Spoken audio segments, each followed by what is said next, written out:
Bien, Monsieur le Commissaire, Monsieur le Président, mes chers collègues, la décision du Parlement d'accepter l'urgence demandée par le Conseil pour le traitement de ce dossier a été unanime tant à la Commission de la pêche la semaine dernière que ce matin ici même en plénière. Nous sommes en effet tous conscients de la nécessité pour l'Union européenne d'honorer les engagements pris à Marrakech en novembre dernier par la Commission internationale compétente, la CICTA. Il s'agit concrètement de donner effet aux recommandations adoptées par cette organisation afin d'enrayer le phénomène persistant de surpêche du thon rouge dans l'Atlantique Est et dans la Méditerranée et de faire face aux dangers sérieux qui en découlent pour l'avenir de l'espèce et donc celui de la pêcherie elle-même.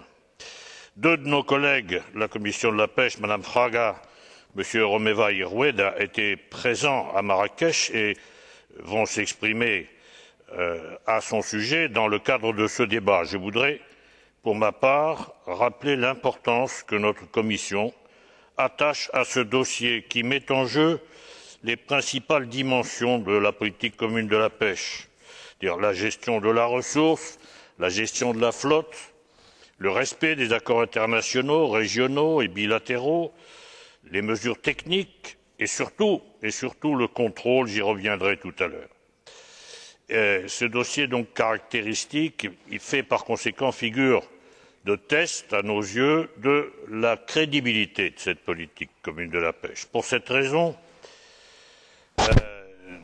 il n'était évidemment pas question que la mise en place du nouveau plan de récupération se fasse sans la consultation du Parlement européen. Je me réjouis donc que la Commission ait finalement choisi la seule voie juridiquement et politiquement acceptable pour la mise en œuvre des recommandations de la CICTA, à savoir celle d'une proposition de règlement en bonne et due forme sur la base de l'article 37 du traité. La transposition en droit communautaire d'engagements pris par la Commission au nom de l'Union européenne dans les organisations régionales de pêche n'est pas, en effet, une opération anodine et nous insistons pour qu'elle s'effectue toujours sous le contrôle démocratique de notre institution. Sur le fond, je me réjouis des différentes mesures proposées qui, bien que contraignantes pour nos opérateurs, sont à la mesure des enjeux.